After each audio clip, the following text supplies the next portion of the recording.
Hi everybody, it's December 12th, 2024, and this is my video journal of my recovery from the trauma of watching my little brother with Down syndrome, Paul Kierans, 65, be locked up by the BC New Democratic Party government for 588 days. After I complained to the police about a power of attorney that they had created over him to give him the COVID-19 shot. So the BC government group home appointed my 82-year-old Catholic nun sister 4,000 kilometers away in Ontario as Paul's guardian, a representative. And none of his other family members, he had 5 siblings living at the time. None of us were told about this. They secretly did this, and it was a fraud because he was never capable of appointing a representative. He didn't have the mental capacity to appoint a representative, and it was a forgery too.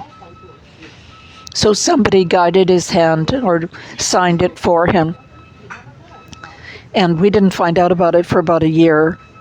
They did this in February of 2021. I didn't find out about it until they cut off all his contact with non-group home workers in January of 2022. And so I was forced to sue the group home to restore my visits. I didn't know anything about this, and I had to get a court order that the group home, L'Arche, L''ARCHE, neo-Catholic organization paid for completely by the BC New Democratic Party socialist government that we're under. So today I had a doctor's appointment downtown, but I had set down an application for a stay of proceedings. My it wasn't enough to have me watch her kill my little brother.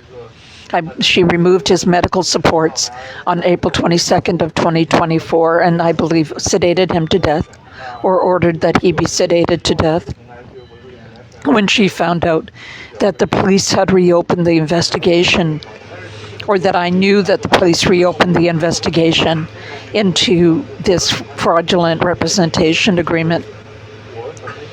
It's really straight out of Al Capone organized crime.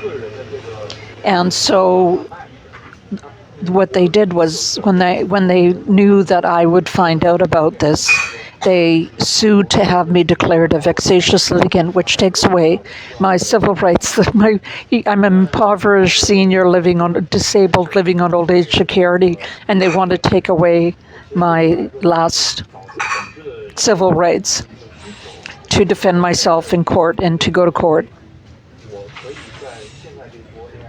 It's the worst miscarriage of justice in Canadian history. My little brother being locked up and being killed, and then them applying to have me declared a vexatious litigant. So I went to all the trouble of preparing an application to the Court of Appeal for permission to appeal that decision and to stay any order that was made.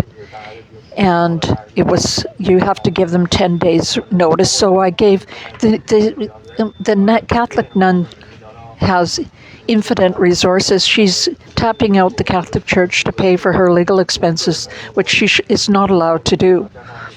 It's a personal matter, and the Catholic Church is not supposed to pay for personal litigation. They can pay to defend themselves, but not for personal litigation like this. Can you imagine it? I've been a member of the Catholic Church my whole life. I put $5 in the collection plate every Sunday. And now I learned that these lawyers, I estimate my sister spent $500,000 on lawyers just to make a point. So today I emailed the court. They said that the judge who was hearing my application on Monday, December 16th, was in a conflict of interest, so that it had to be adjourned. So all I'm required to do is give them 10 days notice, which I did. But then they said the judge was in a conflict of interest. They didn't say who the judge was or why he was in a conflict of interest. So I said to them, well, this has got to go ahead. I've got a heart condition. I cannot wait. They wouldn't make themselves available until January 14th. And I'm damned if I'm going to wait until January 14th to deal with this. I mean, this is a nightmare. It's literally your worst nightmare. And so I just wrote a nasty letter to the registrar of the Court of Appeals saying, when it comes to sticking to the rules, you make sure that I stick to the rules. But they don't seem to matter so much when they apply to you. You just ignore them. I've had it. I've had it with these people. They killed my little brother, They deprived him of his freedom for 588 days and then they killed him. So, I've had it with them. So that's where things are now. And there was just one other thing I wanted to point out. A couple of things is that a lot of people are fawning over the Elon Musk of Twitter and now X and of SpaceX. And when I was campaigning for the Conservative Party of BC in October, they terminated my X account because I believe that David Eby, the premier, or someone in the socialist New Democratic Party government, complained to Elon Musk's to X, and they permanently terminated with no right to appeal. I had about 1,000 followers. I was very active on X. I never did anything. I never said anything unlawful. I never did anything unlawful. But I really worked the system. I'm very adept at working social media. So that's one thing.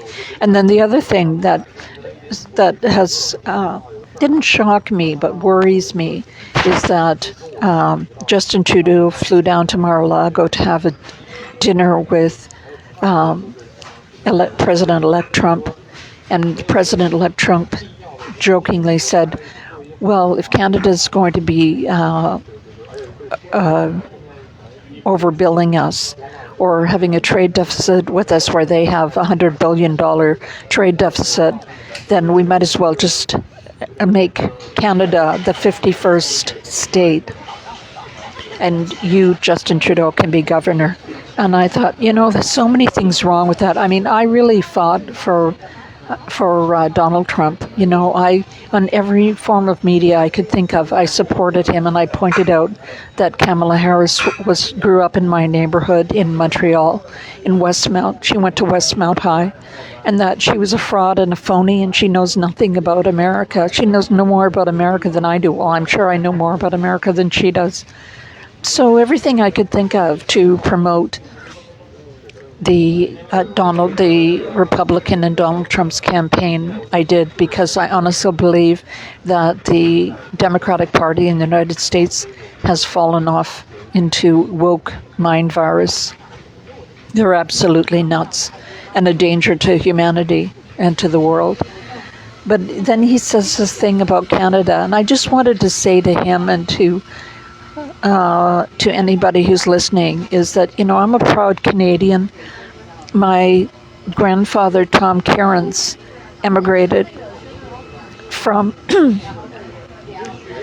County Monaghan in Ireland in the 1890s. And he worked as a logger in Vermont with his brothers. And then he had a choice of whether he would move to Montreal or move to... So there were four Kierans brothers. Two of them settled down in Montreal in Canada, and two of them settled down in the United States. And my grandfather, so it was just sort of by his choice to settle down in Quebec, and he learned to speak French. He spoke perfect Irish, French, and English, and he became the head of the Montreal Transit Commission. And he had the freedom of the city, which meant my father said he could park in the middle of the Champlain Bridge and nobody could say a word. He was, a very respected man, and he was also the president of the Ancient Order of Hibernians and supported the Republican movement in Ireland Eamon de Valera was his best friend. So, I'm a proud Canadian, and Canada's, we have this fallen into this horrible quagmire of Justin Castro. And but to Donald Trump, when he says he's going to make Canada the 51st state and that he'll appoint Justin Trudeau as a governor, I just want to remind him that the last time the Americans they invaded and burned down Toronto, in the War of 1812, and the Canadians went down and burned down the White House on August 24th, 1814. Wasn't that long ago? Just 210 years ago, Canada burned down the White House. So we have our troubles.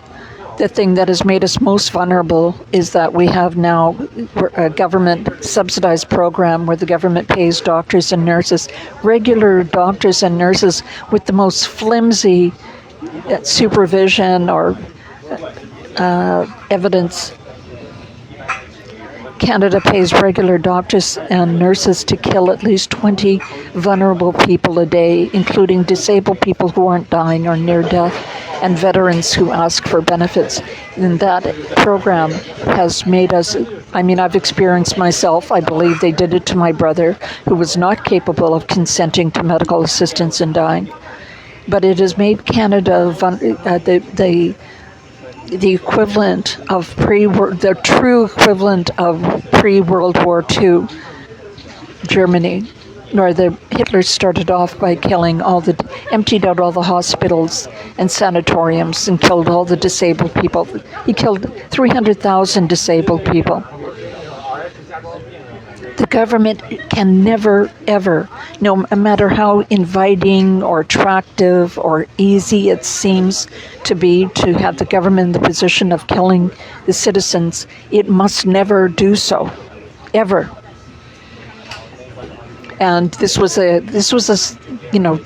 eugenics is a scheme that was cooked up by Tommy Douglas with the New Democratic Party, the CCF. It was started off as a CCF. So we're vulnerable to attacks or to slurs like the one that Donald Trump made against us this week because of this medical assistance in dying. There's not a country in the world that takes Canada seriously. But we're also tough. We had the truckers' convoy. That was the edge of the wedge of resistance to the COVID-19 madness. And that was in Canada. We were the first to go and start fighting in World War I. The United States didn't come in until 1917. We were the first by far. We declared war on Germany on September 7th of 1939. So Canada is full of brave and honorable people, and we're going to deal with this medical assistance in dying crap. And we're going to get rid of this Justin Castro and his sidekick, Jagmeet Singh. Jagmeet Singh, by the way, was my brother's member of parliament, and I used to write him every single day. He never once wrote back, never responded at all. So we're in trouble, but Canada is a brave, honorable, and we're full of tough people. We live in the north, and we know how to endure hardship. And we're going to come out of this. So that's all I have to say for today. I'm in a real kick-ass mood, I have to say. So Donald Trump, go to hell.